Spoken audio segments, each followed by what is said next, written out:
Salam dostlar, gözəl xalqım, gözəl millətim. O bəziləriniz canlıda, yəni nə bilim, videolarımın altında yazsın ki, sənin problemin nədir, sənin dərdin nədir?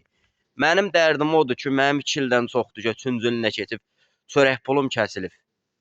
Adıma 8000-dən çox vövüm var. Bir yerdən gəlirim yoxdur. Bəzi yerlərə işə götürmürlər. Müraciətimə baxmırlar. 7 aydan çoxdur 37-ci bölümə ərizə yazıb qoymuşam. Baxan yoxdur. Dəfələrlə 100 yığıram. Dəfələrlə notariusa gedirəm. Dəfələrlə keçdin getdin. Asan xidmətlərə gedirəm, vergilərə gedirəm. Heç kim baxmır.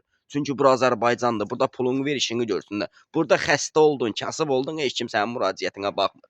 Dəfələrlə vurmuşam telegramalar. Da canım boğazıma yığışıb belə bir şey olar. Cavan oğlanam, həyatım gedib. Nağaraq neyniyək? Dərdimizi kimə deyək? Evimdə xəstə var.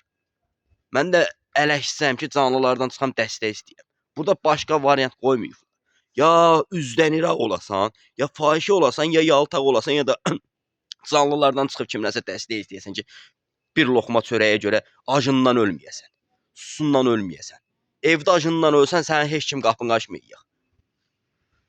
Allah sizləri qorusun. Bəyənin, paylaşın, abunə dəyilsə kanalımıza abunə olun ki, canlılarsan da video paylaşanda sizə bildiriş gəlsin. Bu kətdə qalın.